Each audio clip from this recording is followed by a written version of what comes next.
আমার বিয়ের শাড়িটার দাম 4,800 টাকা, যেখানে আমার বোন কিংবা কাজিনদের বিয়ের শাড়ির দাম 50,000 থেকে 1 লক্ষ টাকা পর্যন্ত। আর্থিক সংকটের কারণে যে আমি কম দাম দিয়ে শাড়ি কিনেছি এমন নয়। আসলে আমার মনে হয়েছে কি দরকার একদিনের জন্য এত বেশি টাকা নষ্ট করে। হাতে টাকা পেলে আমি পোশাক কেনার চেয়ে বই কেনায় বেশি মনোযোগ দিই। সে যাক, যার যার রুচির ব্যাপার। তবে এটা বলতে পারি, 1 লক্ষ টাকার শাড়ি গায়ে জড়ানো বোনটির চেয়ে আমি মোটেও খারাপ নেই। ভালো থাকা যার যার মানসিকতার উপর নির্ভর করে। আপনি যদি মনে করেন আপনি ভালো আছেন, তাহলেই আপনি ভালো থাকবেন। আমার পরিচিত এক ছেলে বিয়ে করেছে। বিয়ের ছবির অ্যালবাম দেখলে আপনার মনে হবে এ যেন বরকনে নয়, রূপকথার রাজকুমার আর রাজপুত্রবধূ।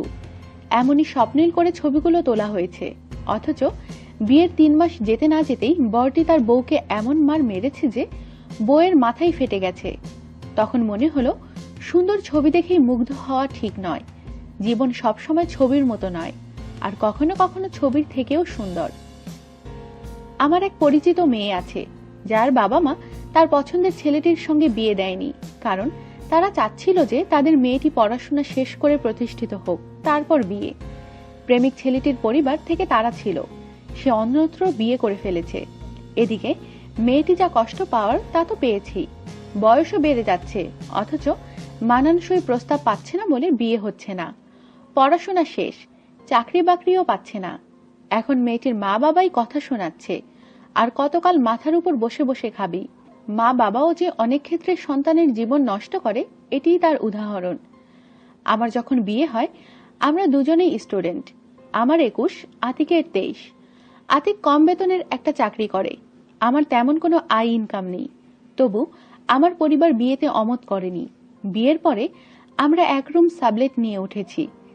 সস্তার আসবাবপত্রের দোকান থেকে কেনা 2,000 টাকার একটি খাট, একটি আলনা আর কম্পিউটার ছাড়া আর কিছুই ছিল না আমাদের ঘরে।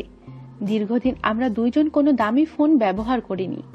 মনে আছে, দীর্ঘ প্রায় 1.5 বছর পর আমি কোনো নতুন জামা, জুতো, ব্যাগ কিনিনি। আগে যা ছিল তা দিয়েই চালিয়ে নিয়েছি। 1 কেজি গরুর মাংস 4 ভাগ করে রান্না করেছি। দিনের পর দিন শুধু সবজি দিয়েই ভাত খেয়েছি। এত যে কষ্ট করেছি, তবে একজনের বিরুদ্ধে আরেকজনকে কখনো অভিযোগ করিনি। আমাদের পরিবারকেও কখনো বলতে যাইনি যে আমরা কষ্ট করেছি। তারা জানতো আমরা ভালো আছি। সত্যি আমরা ভালো আছি। প্রয়োজন ছিল কিছুটা সময় ধৈর্য ধরার। আমরা তা করেছি। তাই দেখতে দেখতে দৃশ্য বদলে গেল। যে জীবন আমরা শুরু করেছিলাম তার সঙ্গে বর্তমান জীবনের কোনো মিলই নেই। ভাগ্য বদলের জন্য তো প্রচেষ্টা থাকতেই হবে, তাই না? আরেকজনের সাজানো গোছানো জীবনে প্রবেশ করার চেয়ে দুজনে মিলে সাজিয়ে নিলে সেই জীবনটা আরো বেশি সুন্দর হয়ে উঠতে পারে। প্রায় সব মা বাবাই বিয়ের জন্য প্রতিষ্ঠিত পাত্র খোঁজে।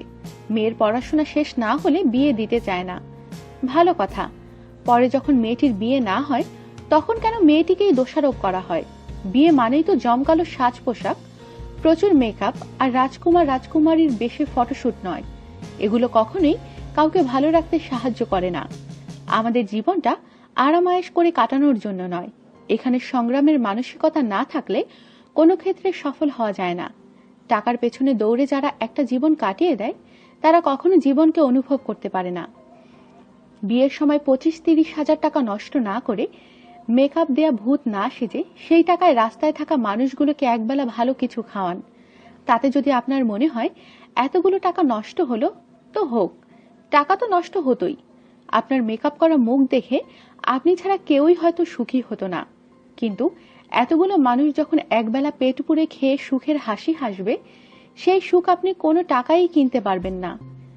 আপনি ঠিক করুন, কিসে আপনি তৃপ্ত, সবাইকে নিয়ে নাকি একা একাই? আমাদের সাথেই থাকুন আর সাবস্ক্রাইব করুন।